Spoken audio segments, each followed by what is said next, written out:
फिर 2 मिनट तक प्रणव और वाचार्थ रूप सदाशिव के स्वरूप का ध्यान, वर्णाश्रम धर्म के पालन का महत्व में ज्ञानमय पूजा, संन्यास के पूर्वांग भूत नंदी श्रद्धा एवं ब्रह्मा यज्ञ आदि का वर्णन।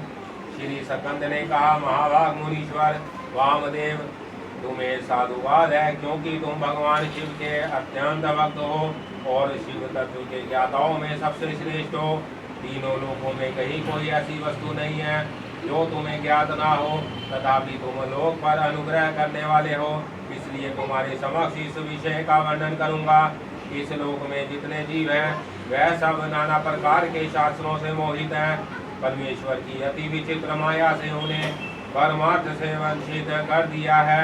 अतः प्रणव के वाचार्थ भूत साक्षात महेश्वर को वह नहीं जानते। वह महेश्वरी सगुण निर्गुण तथा त्रिदेवों के जनक पार ब्रह्मा परमात्मा है। मैं अपना दाहिना हाथ उठाकर तुमसे शपथ पूर्वक कहता हूँ कि यह सत्य है, सत्य है, सत्य है। मैं बारंबार इस सत्य को दोहराता हूँ कि प्रणव के अर्थ साक्षात शिव ही हैं। श्रुतियों, स्मृति, शास्त्रों, पुराणों तथा आगमों में प्रधानतः उन्हीं को प्रणव का वाचार्थ बताया गया है, जहाँ से मन सहित वाणी उस परमेश्वर को ना पाकर लौट आती है, जिसके आनंद का अनुभव करने वाला पुरुष किसी से डरता नहीं।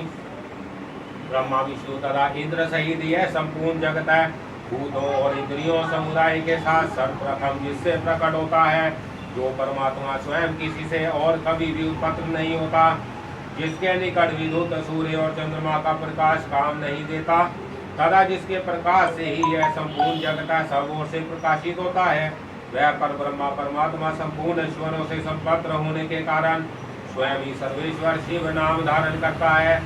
हृदय आकाश के भीतर विराजमान जो भगवान शंभु मुमुक्ष पुरुषों के ध्येय है, जो सर्वव्यापी प्रकाशात्मा भास स्वरूप एवं चिन्मय है, जिन परम पुरुष की पराशक्ति शिवा भक्ति भाव से सुलभ मनोहर निर्गुण अपने गुणों से ही विगुण और निष्कल है, उन परमेश्वर के 3 रूप हैं, स्थूल, सूक्ष्म और इन दोनों से परे। मुने मुमुक्षु योगियों को नित्य क्रम उनके इन स्वरूपों का ध्यान करना चाहिए। वह शंभु निष्कल संपूर्ण देवताओं के सनातन आदि देव ज्ञान क्रिया स्वभाव वह परमात्मा कहे जाते हैं। उन देवादि देव की साक्षात मूर्ति सदाशिव है। ईशान आदि 5 मंत्र उनके शरीर हैं। वह महादेव की पंचकला रूप है। उनकी अंग कांति शुद्ध शक्ति के समान उज्ज्वल है। वह सदा प्रसन्न रहने वाले तथा शीतल सो आभा से युक्त है। उन प्रभु के 5 मुख 10 भुजाएं और 15 नेत्र हैं। ईशान मंत्र उनका मुकुट मंडित मस्तक है। सतपुरुष मंत्र उन पुरातन प्रभु का मुख है। अघोर मंत्र हृदय, वामदेव मंत्र गुहा प्रदेश है तथा सदोजात मंत्र उनके पैर हैं। इस प्रकार वह पंच मंत्र रूप है।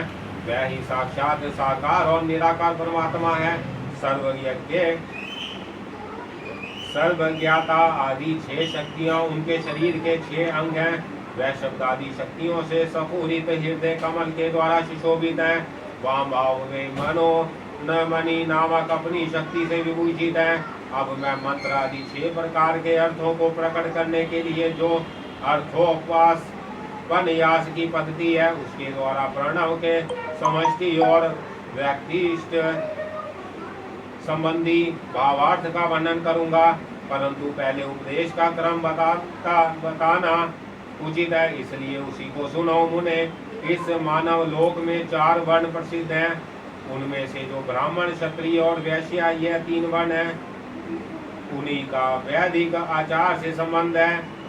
त्रैवैनिकों की सेवा की जिनके लिए सारभूत धर्म है, उन शूद्रों का वेदाध्ययन में अधिकार नहीं है। यदि सब त्रैवैनिक अपने आश्रम धर्म के पालन में हार्दिक अनुराग के साथ लगे हों, तो उनका शरीर ही श्रुतियों और स्मृतियों में प्रतिपादित धर्म के अनुष्ठान में अधिकार है, दूसरे का कदापि नहीं। श्रुति और स्मृति में प्रतिपादित कर्म का अनुष्ठान करने वाला पुरुष अवश्य सिद्धि को प्राप्त होगा। यह बात वेदोक्त मार्ग को दिखने वाले परमेश्वर ने स्वयं कही है। वर्ण धर्म और आश्रम धर्म के पालन जनित पुण्य से परमेश्वर का पूजन करके बहुत से श्रेष्ठ मुनि उनके सायुज्य को प्राप्त हो गए हैं। ब्रह्मचार्य के पालन से ऋषियों की, यज्ञ कर्मों के अनुष्ठान से देवताओं की तथा संतानोत्पादन से पितरों की तृप्ति होती है, ऐसा श्रुति ने कहा है। इस प्रकार ऋषि रण, देव रण तथा पितृ रण, इन तीनों से मुक्त हो वानप्रस्थ आश्रम में प्रविष्ट होकर मनुष्य शीत उष्णा और सुख दुख आदि द्वंद्वों को सहन करते हुए जितेंद्रिया तपस्वी और मिताहारी हो यम नियम आदि योग का अभ्यास करे, जिससे बुद्धि निश्चल एवं अत्यंत दृढ़ हो जाए। इस प्रकार क्रमशः अभ्यास करके शुद्ध चित हुआ पुरुष संपूर्ण कर्मों का संन्यास कर दे। समस्त कर्मों का संन्यास करने के पश्चात ज्ञान के समाधर में तत्पर रहे। ज्ञान के समाधर को ही ज्ञानमयी पूजा कहते हैं। वह पूजा जीव की साक्षात शिव के साथ एकता का बोध कराकर जीवन मुक्ति रूप फल देने वाली है। युतियों के लिए इस पूजा को सर्वोत्तम एवं निर्दोष समझना चाहिए। महाप्रयाग तुम पर स्नेह होने के कारण लोकानुग्रह की कामना से मैं उस पूजा की विधि बता रहा हूँ, सावधान होकर सुनो। साधक को चाहिए कि वह संपूर्ण शास्त्रों के तथावार्थ के ज्ञाता, वेदांत ज्ञान के पारंगत तथा बुद्धिमानों में श्रेष्ठ आचार्य की शरण में जाए। उत्तम बुद्धि से युक्त एवं चतुर साधक आचार्य के समीप जाकर विधि पूर्वक दंड प्रणाम आदि के द्वारा उन्हें यत्न पूर्वक संतुष्ट करें। फिर गुरु की आज्ञा ले वह 12 दिनों तक केवल दूध पीकर रहे। तदंतर शुक्ल पक्ष की चतुर्थी या दशमी को प्राय काल विधिवत स्नान करके शुद्ध चित हुआ विधान साधक नित्य कर्म करके गुरु को बुलाकर शास्त्रोक्त विधि से नंदी श्राद्ध करे। नंदी श्राद्ध में विषय देवों की संज्ञा सत्य और वसु बताई गई है। प्रथम देव श्राद्ध में नंदी मुख देवता ब्रह्मा विष्णु और महेश कहे गए हैं। दूसरे ऋषि श्राद्ध में उन्हें ब्रह्म ऋषि, देव ऋषि तथा राज ऋषि कहा गया है। तीसरे दिव्य श्राद्ध में उनकी वसु, रुद्र और आदित्य संज्ञा बताई गई है। चौथे मनुष्य श्राद्ध में सनक आदि 4 मुनीश्वरी नंदी मुख देवता हैं। पांचवें भूत श्राद्ध में 5 महाभूत नेत्र आदि 11 इंद्रियां समूह तथा जरायु आदि चतुर्विघ्न प्राणी समुदाय नंदी मुख माने गए हैं। छठे पितृ श्राद्ध में पिता, पितामह और प्रतिमा, यह 3 नंदी मुख देवता हैं। 7वें मातृ श्राद्ध में माता, पिता मई और प्रतिभामयी इन जीवों को नंदी मुख देवता बताया गया है। तथा 8वें आत्म श्राद्ध में आत्मा, पिता, पितामह और प्रतिमाह ये 4 नंदी मुख देवता कहे गए हैं। माता महात्मा श्राद्ध में माता महा, प्रमातामह और प्रमातामह यह 3 नंदी मुख देवता सपत्नीक बताए गए हैं। प्रत्येक श्राद्ध में 2-2 ब्राह्मण करके जितने ब्राह्मण अवश्य हों उनको आमंत्रित करें और स्वयं यत्न पूर्वक आचमन करके पवित्र हो उन ब्राह्मणों के पैर धोएं। उस समय इस प्रकार कहें, जो समस्त संपत्ति की प्राप्ति के कारण आई हुई आपत्ति के समूह को नष्ट करने के लिए धूमकेतु रूप तथा पार संसार सागर से पार लगाने के लिए सेतु के समान है, वह ब्राह्मणों की चरण धूलियां मुझे पवित्र करे। जो आपत्ति रूपी घने अंधकार को दूर करने के लिए सूर्य अविष्ट अर्थ को देने के लिए कामधेनु तथा समस्त तीर्थों के जल से पवित्र मूर्तियां हैं, वह ब्राह्मणों की चरण धूलियां मेरी रक्षा करें। ऐसा कह पृथ्वी पर दंड की भांति पकड़कर स्पष्टांग प्रणाम करे। तत्पश्चात पूर्वाभिमुख बैठकर भगवान शंकर के युगल चरण बिंदों का चिंतन करते हुए दृढ़ता पूर्वक आसन ग्रहण करें।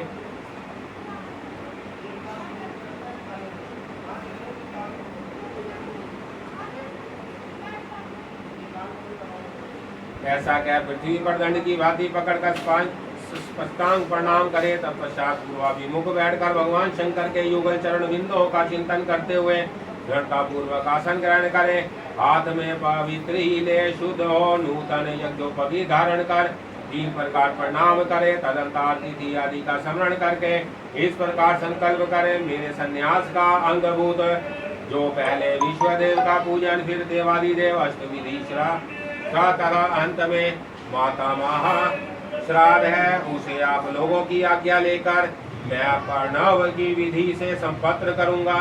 ऐसा संकल्प करके आसन के लिए दक्षिण दिशा में आरंभ करके उद्धोत्तर कुशों का त्याग करें। तत्पश्चात आचमन करके खड़ा हो वर्ण क्रम का आरंभ करें। अपने हाथ में पवित्री धारण करके दो ब्राह्मणों के हाथों का स्पर्श करते हुए इस प्रकार कहें, अर्थात हम विश्वदेव श्राद्ध के लिए आप दोनों का वर्ण करते हैं। आप दोनों नंदी श्राद्ध में अपना समय देने की कृपा करें। इतना सभी श्राद्धों के ब्राह्मणों के लिए कहें। सर्वत्र ब्राह्मण वर्ण की विधि का यही क्रम है। इस प्रकार वर्ण का कार्य पूरा करके दंड मंडलों का निर्माण करें। उत्तर से आरंभ करके 10 मंडलों का अक्षत से पूजन करके उनमें क्रमशः ब्राह्मणों को स्थापित करें। फिर उनके चरणों पर भी अक्षत आदि चढ़ाएं। तदंतर संबोध पूर्वक विश्वदेव आदि नामों का उच्चारण करें और पुष्प अक्ष एवं जल से इधा व पादम कहकर पाद निवेदन करें। इस प्रकार पाद देकर स्वयं भी अपना पैर धो लें और उत्तराभिमुख हो आचमन करके एक श्राद्ध के लिए जो दो ब्राह्मण कल्पित हुए हैं उन सबको आसनों पर बिठाएं तथा यह कहें, विश्वदेव स्वरूप ब्राह्मण के लिए यह आसन समर्पित है। यह कह कुशासन दे, स्वयं भी हाथ में कुश लेकर आसन पर स्थित हो जाएं। इसके बाद कहे, इस नंदी मुख श्राद्ध में विश्वदेव के लिए आप दोनों श्रण करें, तदंतर आप दोनों ग्रहण करें। ऐसा कहें, फिर वह दोनों श्रेष्ठ ब्राह्मण इस प्रकार उत्तर दें, हम दोनों ग्रहण करेंगे। इसके बाद यजमान उन श्रेष्ठ ब्राह्मणों से प्रार्थना करें, मेरे मनोरथों की पूर्ति हो, संकल्प की सिद्धि हो, इसके लिए आप अनुग्रह करें। तत्पश्चात शुद्ध केले के पत्ते आदि धोए हुए पात्रों में परिपक्व अत्र आदि भोज्य पदार्थों को परोस कर पृथक पृथक कुश बिछाकर और स्वयं वहां जल छिड़क कर प्रत्येक पात्र पर आदर पूर्वक दोनों हाथ लगा पृथ्वी से पात्रम इत्यादि मंत्र का पाठ करें। वहां स्थित हुए देवता आदि का चतुर्थ्यंत उच्चारण करके अक्ष सहित जल लें, स्वाहा बोलकर उनके लिए अत्र अर्पित करें और अंत में नामम इस वाक्य का उच्चारण करें। सर्वत्र माता आदि के लिए भी अत्र अर्पण की यही विधि है। अंत में इस प्रकार प्रार्थना करें, जिनके चरण बिंदों के चिंतन एवं नाम जप से न्यूनता पूर्ण अथवा अधूरा कर्म भी पूरा हो जाता है, उन सांब सदाशिव की मैं वंदना करता हूँ। इसका पाठ करके कहे, ब्राह्मणों मेरे द्वारा किया हुआ यह नंदी मुख श्राद्ध है, यह भोक्त रूप से परिपूर्ण हो, यह आप कहे। ऐसी प्रार्थना के साथ उन श्रेष्ठ ब्राह्मणों को प्रसन्न करके उनका आशीर्वाद ले और अपने हाथ में लिया हुआ जल छोड़ दे। फिर पृथ्वी पर दंड की भांति गिर कर प्रणाम करे और उठकर ब्राह्मणों से कहे, यह अत्र अमृत रूप हो।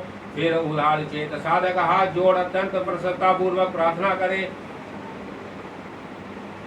श्री रुद्र सूक्त का चमकाध्याय सहित पाठ करें। पुरुष सूक्त की भी विधिवत आवृत्ति करें। मन में भगवान सदाशिव का ध्यान करते हुए ईशान सर्व विधा नाम इत्यादि 5 मंत्रों का जाप करें। जब ब्राह्मण लोग भोजन कर चुके तब रुद्र सूक्त का पाठ शब्द कर क्षमा प्रार्थना पूर्वक उन ब्राह्मणों को पुनः यह मंत्र पढ़कर पुत्र पोषण के लिए जल दें।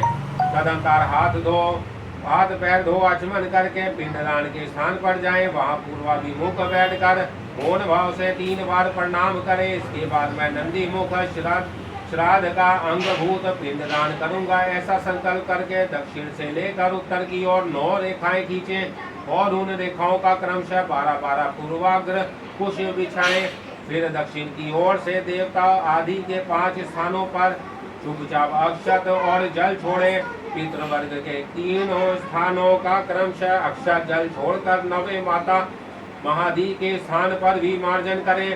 तत्पश्चात अत्र पितरो महादेधवम कहकर देवादिदेव के 5 स्थानों का पर क्रमशः अक्षत जल छोड़े। इस प्रकार अवनेजन दे। पांचों स्थानों पर प्रत्येक के लिए 3-3 पिंड दे। अपने ग्रह सूत्र में बताई हुई पद्धति के अनुसार सभी पिंड पृथक पृथक देने चाहिए। फिर पितरों के साध गुण के लिए जल अक्ष अर्पण करें। तत्पश्चात अपने हृदय कमल में सदा शिव देव का ध्यान करें और पूर्वोक्त इत्यादि श्लोक का पुनः पाठ करके ब्राह्मणों को नमस्कार पूर्वक यथाशक्ति दक्षिणा दे। फिर त्रुटियों के लिए क्षमा प्रार्थना करके देवता पितरों का तर्पण करे। पिंडों का उत्सर्ग करके उन्हें गौओं को खाने के लिए दे दे अथवा जल में डाल दे। तत्पश्चात पुण्याहावाचन करके सब जनों के साथ भोजन करे। दूसरे दिन प्राय काल उठकर शुद्ध बुद्धि वाला साधक उपवास पूर्वक व्रत रखे। काक और उपस्थ के बालों को छोड़कर शेष सभी बाल मुंडवा दे, परंतु शिखा के साथ 8 बाल अवश्य बचा लें। फिर स्नान करके धुले हुए वस्त्र पहनकर शुद्ध हो 2 बार आचमन करके मौन हो विधिवत भस्म धारण करें।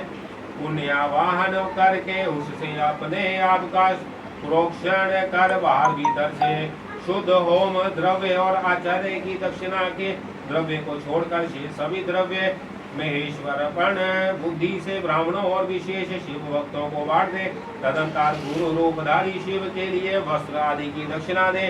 पृथ्वी पर दंडवत प्रणाम करके डोरा कोपिन वस्त्र तथा दंड आदि जो धोकर पवित्र किए गए हों धारण करें। तदंतर होम द्रव्य और समिधा आदि लेकर समुद्र या नदी के तट पर पर्वत पर शिवालय में वन में अथवा गौशाला में किसी उत्तम स्थान का विचार करके वहां बैठ जाएं और आचमन करके पहले मानसिक जप करें।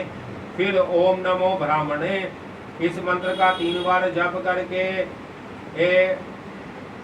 इस अग्नि मिठे पुरोहितम इस मंत्र का पाठ करके इसके बाद अथा महाव्रतम अग्रीवे देवातम नामा एतस्य समामार्गे ओम ईशेत वोजे तवा वायवस्था अग्रया हाहि बीते तथा शानो देवी रमविष्टे इत्यादि का पाठ करें। तत्पश्चात माया राला सता भज न लभ पंच सन वत्सरमय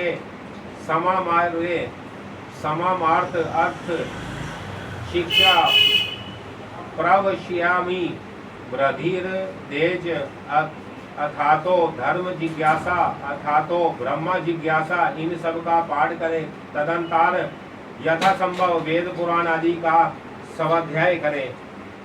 इसके बाद ओम ब्राह्मणे नमः, ओम इंद्राय नमः, ओम सूर्याय नमः, ओम सोमाय नमः, ओम प्रजापते नमः, ओम आत्मे नमः, ओम अंतरात्मे नमः, ओम ज्ञानात्मे नमः, ओम परमात्मे नमः इत्यादि रूप से ब्रह्मा आदि शब्दों के आदि में ओम और अंत में नमः लगाकर उनके चतुर्थांत रूप का जप करें। इसके बाद 3 मुष्टि सूत लेकर प्रणव के उच्चारण पूर्वक 3 बार खाया और प्रणव से ही 2 बार आचमन करके नाभि का स्पर्श करें। उस समय आगे बताए जाने वाले शब्दों के आदि में प्रणव और अंत में नमः स्वाहा जोड़कर उनका उच्चारण करें। यथा ओम आत्मने नमः स्वाहा, ओम अंतरात्मने नमः स्वाहा, ओम ज्ञानात्मने नमः स्वाहा, ओम परमात्मने नमः स्वाहा, ओम प्रजापते नमः स्वाहा इति। तदंतर पृथक पृथक प्रणव मंत्र से ही दूध दही मिले हुए घी को 3 बार चाट कर पुनः 2 बार आचमन करें। इसके बाद मन को स्थिर करके स्थिर आसन पर पूर्वाभिमुख बैठकर शास्त्रोक्त विधि से 3 बार प्राणायाम करें। अध्याय 12 ओम नमः शिवाय, ओम नमः शिवाय, ओम नमः शिवाय, ओम नमः शिवाय। हर हर। संन्यास ग्रहण की शास्त्रीय विधि, गणपति पूजन, होम, तत्व शुद्धि, सावित्री प्रवेश, सर्व संन्यास और दंड धारण आदि का प्रकार सकंद कहते हैं। वामदेव तदंतर सकंद कौन है? अपना कार्तिकेय जी।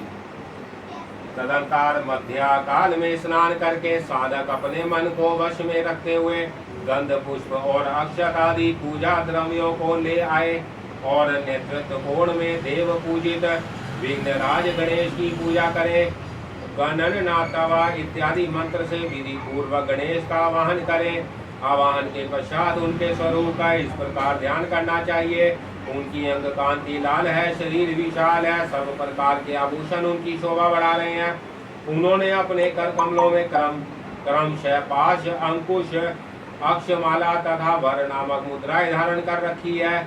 इस प्रकार आवाहन और ध्यान करने के पश्चात शंभु पुत्र गजानन की पूजा करके खीर, पुआ, नारियल और गुड़ आदि का उत्तम निवेदित करें। तत्पश्चात तांबू आदि दें, उन्हें संतुष्ट करके नमस्कार करें और फिर अपने अभिष्ट कार्य की निर्विघ्न पूर्ति के लिए प्रार्थना करें। तदंतर अपने गुहा सूत्र में बताई हुई विधि के अनुसार उपासन अग्नि में आज्य भागात्र हवन करके अग्नि देवता संबंधी यज्ञ विषयक स्थाली पाक होम करना चाहिए। इसके बाद भू स्वाहा इस मंत्र से पूर्वाहुति होम करके हवन का कार्य संपन्न करें। तत्पश्चात आलस्य रहित हो अपराह्न काल तक गायत्री मंत्र का जप करता रहे। तदंतर स्नान करके स्वयं काल की संध्योपासना तथा संयम कालिक उपासना संबंधी नित्य होम आदि करके मौन हो गुरु की आज्ञा ले चरु पकाए। फिर अग्नि में समीरा, चरु और घी की रुद्र सूक्त से और सदोजात आदि 5 मंत्रों से पृथक पृथक आहुति दे। अग्नि में उमा सहित महेश्वर की भावना करें और गौरी देवी का चिंतन करते हुए गौरी मिर्माए इस मंत्र से 108 बार होम करके अग्नि सवष्टि करते स्वाहा इस मंत्र से 1 बार आहुति दे। इस प्रकार तंत्र से हवन करने के पश्चात विधान पुरुष अग्नि से उत्तर में एक आसन पर बैठे, जिसमें नीचे कुश, उसके ऊपर मर्ग चर्म और उसके ऊपर वस्त्र बिछा हुआ हो। ऐसा सुखद आसन पर बैठकर मौन भाव से सुस्थिर चित्त हो जागरण पूर्वक ब्रह्मा मुहूर्त आने तक गायत्री का जप करता रहे। इसके बाद स्नान करे। जो जल से स्नान करने में समर्थ हो वह भस्म से ही विधि पूर्वक स्नान करे। फिर उस अग्नि पर ही चरु पकाकर उसे घी से तर ले करे। उसे उतार कर अग्नि से उत्तर दिशा में कुश पर रखें।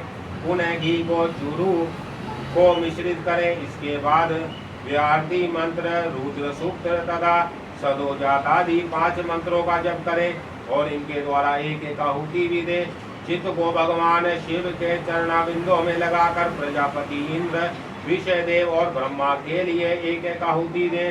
इन सब के नाम के आदि में ओम और अंत में नमः स्वाहा जोड़कर चतुर्थांत उच्चारण करें, यथा ओम प्रजापते नमः स्वाहा इत्यादि।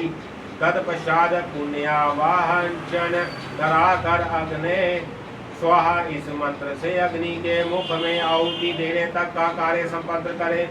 फिर प्राणय स्वाहा इत्यादि 5 मंत्रों द्वारा व्रत सहित चूरू की आहुति दे। इसके बाद अग्नि सवष्टि करते स्वाहा बोलकर एक आहुति दे और तदंतर फिर रुद्र सूक्त तथा ईशानादि 5 मंत्रों का जप करें। वे ईशानादि चतुर्व्यूह मंत्रों का भी पाठ करें। इस प्रकार तंत्र होम करके अपनी ग्रह शाखा में बताई हुई पद्धति के अनुसार उन देवताओं के उद्देश्य से बुद्धिमान पुरुष सांग होम करें। इस तरह जो अग्निमुख आदि कर्म तंत्र को परिवर्तित किया गया है उसका निर्माण करके विरजा होम करें। 26 तत्व रूप इस शरीर में छिपे हुए तत्व समुदाय की शुद्धि के लिए विरजा होम करना चाहिए। उस समय यह कहे गए हैं, मेरे शरीर में जो ये तत्व हैं इन सब की शुद्धि हो। उस प्रसंग में आत्म तत्व की शुद्धि के लिए अरुण केतुक मंत्रों का पाठ करते हुए पृथ्वी आदि तत्व से लेकर पुरुष तत्व पर्यंत क्रमशः सभी तत्वों की शुद्धि के निमित्त धृत युक्त चरु का होम करे तथा शिव के चरण बिंदुओं का चिंतन करते हुए मौन रहे। पृथ्वी, जल, तेज, वायु और आकाश ये पृथ्वी व्याधि पंचक कहलाते हैं। शब्द, स्पर्श, रूप, रस और गंध ये शब्द आदि पंचक है।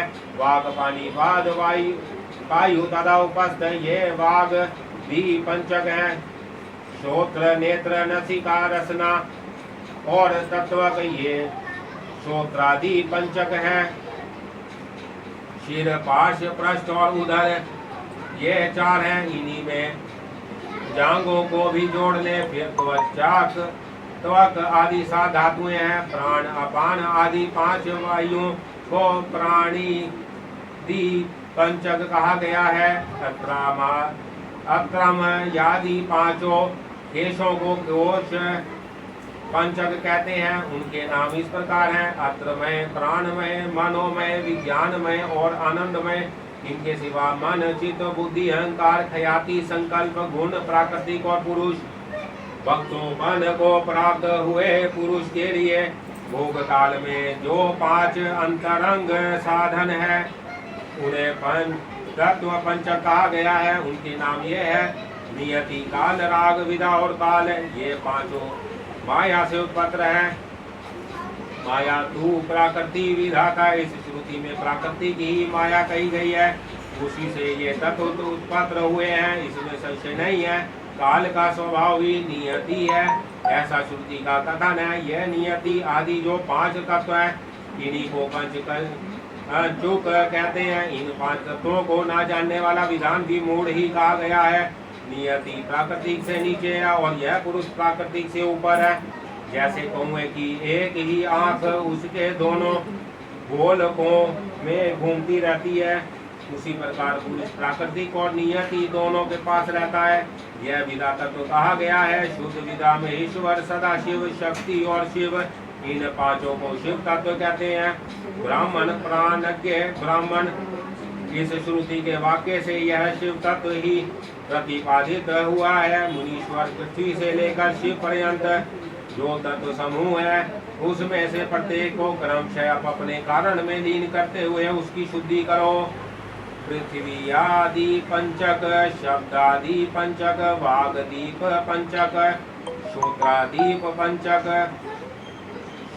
शिरादीप पंचक, तवगादि धातु सप्तक, प्राणदि पंचक, अत्र मायादि कोश पंचक, मन आदि पुरुषांत तव इत्यादि तत्व पंचक और शिव तत्व पंचक, ये 11 वर्ग है। इन 11 वर्ग संबंधी मंत्रों के अंत में परस में शिव ज्योतिषे इदानी मम, इस वाक्य का उच्चारण करें। इसके द्वारा अपने उद्देश्य का त्याग बताया गया। इसके बाद विधि बताया तथा कर्षोक संबंधी मंत्रों के अंत में अर्थात विविधाय स्वाहा, कर्षकाय स्वाहा, इनके अंत में सवत्व त्याग के लिए व्यापकाय परमात्मा ने शिव ज्योतिषे विश्वभूत सनोत सुकाय परस्मे देवाय इदानाम, इसका उच्चारण करे।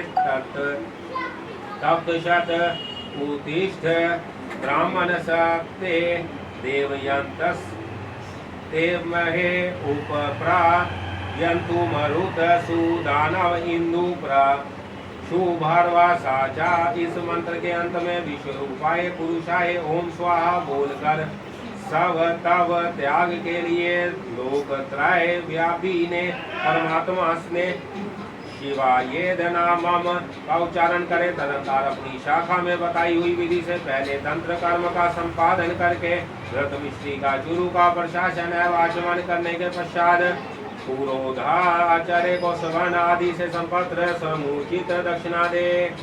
फिर ब्रह्मा का विसर्जन करके प्राय कालिक उपासना संबंधी नित्य होम करे। इसके बाद मनुष्य सामासी जंतु मरुत इस मंत्र का जप करे। तत्पश्चात याते अग्ने यज्ञ तनुत स ये परारोहात्मा मान मने इत्यादि मंत्रों से हाथ को अग्नि में तपाकर उस अग्नि को अद्वैत धाम स्वरूप अपने आत्मा में आरोपित करें। तदंतर प्राय काल की संध्योपासना करके सूर्योप स्थान के पश्चात जलाशय में जाकर नाभि तक जल के भीतर प्रवेश करें। वहां पर श्रद्धापूर्वक मन को स्थिर कर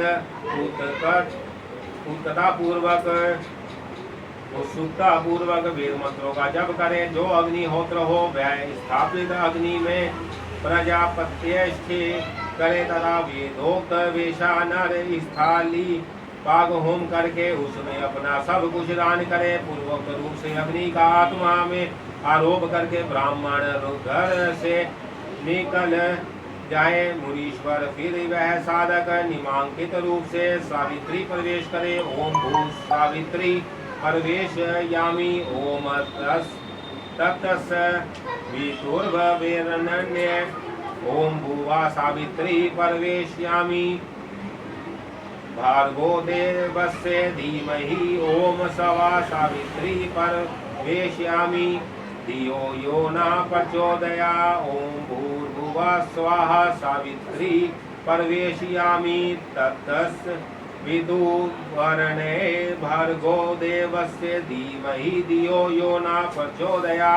इन वाक्यों का प्रेम पूर्वक उच्चारण करें और चित्त को चंचल ना होने दे। उस समय गायत्री का इस प्रकार ध्यान करें। ये भगवती गायत्री साक्षात भगवान शंकर के आधे शरीर में वास करने वाली है। इनके 5 मुख और 10 भुजाएं हैं।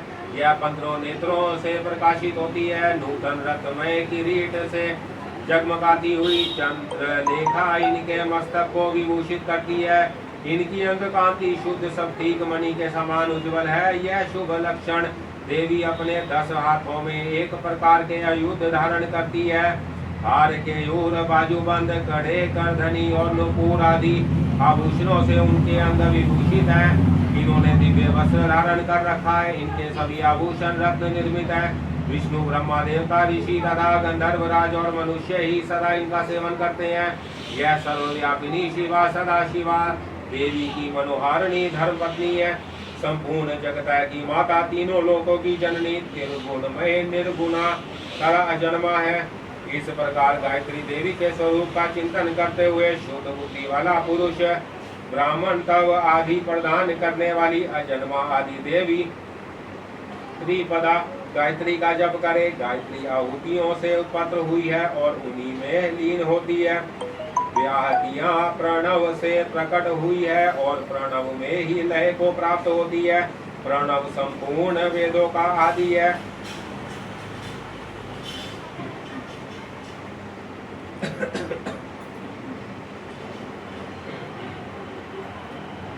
वह शिव का वाचक और मंत्रों का राजाधिराज महावीर स्वरूप और श्रेष्ठ मंत्र है। शिव प्रणव है और प्रणव शिव कहा गया है क्योंकि वाच्य और वाचक में अधिक भेद नहीं होता। इसी महामंत्र को काशी में शरीर त्याग करने वाले जीवों के मरण काल में उन्हें सुनाकर भगवान शिव परम मोक्ष प्रदान करते हैं। इसलिए श्रेष्ठ यदि अपने हृदय कमल के मध्य में विराजमान एकाक्षर प्रणव स्वरूप परम कारण शिव देव की उपासना करते हैं। दूसरे मुमुक्षु धीर एवं विरक्त लौकिक पुरुष भी मन से विषयों का परित्याग करके प्रणव रूप परम शिव की उपासना करते हैं। इस प्रकार गायत्री का शिववाचक प्रणव में लय करके कहा वृक्ष से रेवा इन अनुवाक का जप करें। तत्पश्चात यश छंद साम्रवश इस अनुवाक को आरंभ से लेकर शुद्ध में गोपाए एक पढ़कर कहे दरेशानायाश विदेश नायाक्ष लोकेश नायाक्ष विभूति तो अहम अर्थात मैं स्त्री की कामना, धन की कामना और लोगों में ख्याति की कामना के ऊपर उठ गया हूँ। मुने इस वाक्य का मंद मध्यम और उच्च स्वर से क्रमशः 3 बार उच्चारण करें। तत्पश्चात सृष्टि स्थिति और लय के क्रम से पहले प्रणव मंत्र का उद्धार करके फिर क्रमशः इन वाक्यों का उच्चारण करें। ओम भुवा सन्यास्तमया, ओम भुवा सन्यस्तमया, ओम सुवासन्यस्तमया, ओम भूर्भुवा सुवासन्यस्तमया। इन वाक्यों का मंद मध्यम और उच्च स्वर से हृदय में सदा शिव का ध्यान करते हुए सावधान चित्त से उच्चारण करे। तदंकार अभय सर्व भूते भयो माता स्वाहा। ऐसा कहते हुए पूर्व दिशा में 1 अंजलि जल लेकर छोड़े। इसके बाद शिखा के शेष बालों को हाथ में से उखाड़ डाले और यज्ञोपवीत को निकाल कर जल के साथ हाथ में ले इस प्रकार कहे ओम भुवा समुद्रा गच्छा स्वाहा योग कर उसका जल में ही होम कर दे। फिर ओम भुवासन यस्ता मया ओम भुवासन यस्ता मया ओम सुवासन यस्ता मया, इस प्रकार 3 बार कहकर 3 बार जल को अभिमंत्रित करके उसका आचमन करें। फिर जलाशय के किनारे आकर वस्त्र और कटी सूत्र को भूमि पर त्याग दे तथा उत्तर तथा या पूर्व की ओर मुख करके 7 पद से कुछ अधिक चले। कुछ दूर जाने पर आचार्य उससे कहे, ठहरो ठहरो भगवान, लोक व्यवहार के लिए कोपिन और दंड स्वीकार करो। योग आचार्य अपने हाथ से ही उसे कटी सूत्र और कोपिन देकर गेरुआ वस्त्र भी अर्पित करे। तत्पश्चात सन्यासी जब उससे अपने शरीर को ढककर 2 बार आचमन करे ले, तब आचार्य शिष्य से कहे, इंद्रियास्त जो सी यह मंत्र बोलकर दंड ग्रहण करें। तब वह इस मंत्र को पढ़े और सखा माँ गोपायो जय सखा यो असिंद्रस व्रजोसी वात्राध शर्म में भवा यत पाप तत्रिवारण्य। इस मंत्र का उच्चारण करते हुए दंड की प्रार्थना करके उसे हाथ में ले। तदंतर भगवान शिव के चरण बिंद का चिंतन करते हुए गुरु के निकट जा वह 3 बार पृथ्वी में लौटकर दंडवत प्रणाम करे। उस समय वह अपने मन को पूर्णतः संयम में रखे। फिर धीरे से उठकर प्रेम पूर्वक अपने गुरु की ओर देखते हुए हाथ जोड़कर उनके चरणों में समीप खड़ा हो जाए। संन्यास दीक्षा विषयक कर्म आरंभ होने के पहले ही शुभ गोबर लेकर आंवले बराबर उसके गोले बना ले और सूर्य की किरणों से ही उन्हें सुखाए। फिर होम आरंभ होने पर उन गोलों को होम अग्नि के बीच में डाल दें। होम समाप्त होने पर उन सबको संग्रह करके सुरक्षित रखे। तदंतर दंड धारण के पश्चात गुरु गिरजागृह जनित उस श्वेत भस्म को लेकर उसी को शिष्य के अंगों में लगाए अथवा उसे लगाने की आज्ञा दे। उसका क्रम इस प्रकार है, ओम अग्नि रीति भस्म, वायु रीति भस्म, जल रीति भस्म, स्थल रीति भस्म, व्योमेति भस्म, गर्भ हावः इद भस्म, मन एतानि चक्षुषी। इस मंत्र से भस्मों का आमंत्रित करे। तदंतर ईशनादि 5 मंत्रों द्वारा उस भस्म का शिष्य के अंगों से स्पर्श कराकर उसे वस्त्र से लेकर पैरों तक सर्वांग में लगाने के लिए दे दे। शिष्य उस भस्मों को विधि पूर्वक हाथ में लेकर त्रयायुषम तथा त्र्यंबक इन दोनों मंत्रों को 3-3 बार पढ़ते हुए ललाट आदि अंगों में क्रमशः त्रिपुरांड धारण करें। तत्पश्चात श्रेष्ठ शिष्य अपने हृदय कमल में विराजमान उमा सहित भगवान शंकर का भक्ति उचित से ध्यान करें। फिर गुरु शिष्य के मस्तक पर हाथ रखकर उसके दाहिने कान में ऋषि संतों और देवता सहित प्रणव का उपदेश करे। इसके बाद कृपा करके प्रणव के अर्थ का भी बोध कराएं। श्रेष्ठ गुरु को चाहिए कि वह प्रणव के 6 प्रकार के अर्थ का ज्ञान कराते हुए उसके 12 वेदों का उपदेश दें। तत्पश्चात शिष्य दंड की भांति पृथ्वी पर पड़कर गुरु को साष्टांग प्रणाम करें और सदा उनके अधीन रहे। उनकी आज्ञा के बिना दूसरी कोई कार्य न करें। गुरु की आज्ञा से शिष्य वेदांत के तात्पर्य के अनुसार सगुण निर्गुण भेद से शिव के ज्ञान में तत्पर रहे। गुरु अपने उसी शिष्य के द्वारा श्रवण मन और निधि ध्यान सन पूर्वक जप के अंत में प्रातः कालिका आदि नियमों का अनुष्ठान करवाएं। कैलाश प्रसव नामक मंडल में शिव के द्वारा प्रतिपादित मार्ग के अनुसार शिष्य वही रहकर शिव पूजन करे। यदि गुरु के आदेश के अनुसार वह प्रतिदिन वही रहकर मंगलमय देवता शिव की पूजा करने में समर्थ हो तो उनसे अर्धा सहित सप्तीक मणि शिवलिंग ग्रहण कर ले और कहीं भी रहकर नित्य उसका पूजन किया करे। वह गुरु के निकट शपथ खाते हुए इस तरह प्रतिज्ञा करे, मेरे प्राण चले जाए यह अच्छा है, मेरा सिर कट जाए यह भी अच्छा है, परंतु मैं भगवान त्रिलोचन की पूजा किए बिना कदापि भोजन नहीं कर सकता। ऐसा कहकर सुदृढ़ चित्त वाला शिष्य मन में शिव की भक्ति लिए गुरु के निकट 3 बार शब्द खाए और तभी से मन में उत्साह रखकर उत्तम भक्ति भाव से पंचाक्षर वर्ण पूजन की पद्धति के अनुसार प्रतिदिन महादेव जी की पूजा करे। अध्याय 13। ओम नमः शिवाय, ओम नमः शिवाय, ओम नमः शिवाय, ओम नमः शिवाय।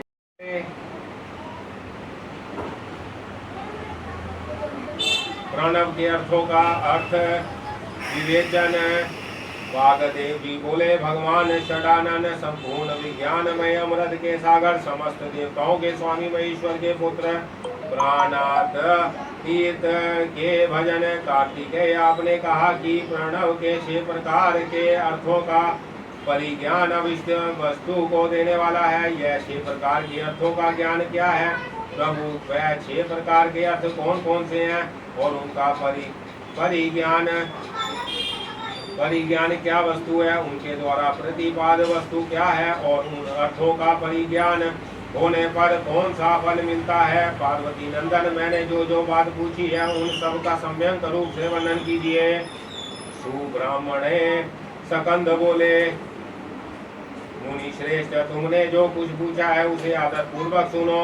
समष्टि और व्यष्टि भाव से महेश्वर का परिज्ञान ही प्राणवार्थ का परिज्ञान है। मैं इस विषय को विस्तार के साथ कहता हूँ। उत्तम व्रत का पालन करने वाले मुनीश्वर, मेरे इस प्रवचन से उन 6 प्रकार के अर्थों की एकता का भी बोध होगा। पहला मंत्र रूप अर्थ है, दूसरा यत्न भावित अर्थ है, तीसरा देव का बोधक अर्थ है, चौथा प्रपंच रूप अर्थ है, पांचवा अर्थ गुरु के रूप को दिखाने वाला है और छठा अर्थ शिष्य के स्वरूप का परिचय देने वाला है। इस प्रकार ये 6 अर्थ बताए गए हैं। मुनि श्रेष्ठ, इन 6 अर्थों में जो मंत्र रूप अर्थ है उसको तुमने बताया है, उसका ज्ञान होने मात्र से मनुष्य एक महाज्ञानी हो जाता है। प्रणव में वेदों ने 5 अक्षर बताए। पहला आदि स्वर आ, दूसरा 5वां स्वर उ, तीसरा पंचम वर्ग का अंतिम अक्षर माँ, उसके बाद चौथा अक्षर बिंदु और 5वां अक्षर नाद। इनके सिवा दूसरे वर्ण नहीं है। यह समष्टि रूप वेदादि कहा गया है। नाद इन सब अक्षरों की समष्टि रूप है। बिंदु युक्त जो 4 अक्षर हैं वह वृष्टि रूप से शिव वाच्य प्रणव में प्रतिष्ठित है। विधान, जब यंत्र रूप या यंत्र भावित अर्थ सुनो, वह यंत्र ही शिव लिंग रूप में स्थित है। सबसे नीचे पीठ अर्ध्रा लिखे हैं, उसके ऊपर पहला स्वर आकार लिखे, उसके ऊपर ऊकार अंकित करें और उसके भी ऊपर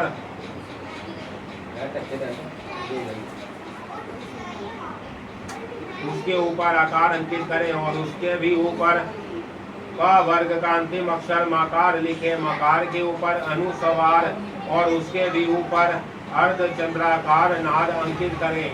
इसी तरह यत्न के पूर्ण हो जाने पर साधक का संपूर्ण मनोरथ सिद्ध होता है। इस प्रकार यंत्र लिखकर उस प्रणव से ही वेष्टित करें। उस प्रणव से ही प्रकट होने वाला नाद के द्वारा नाद का अवसान समझे।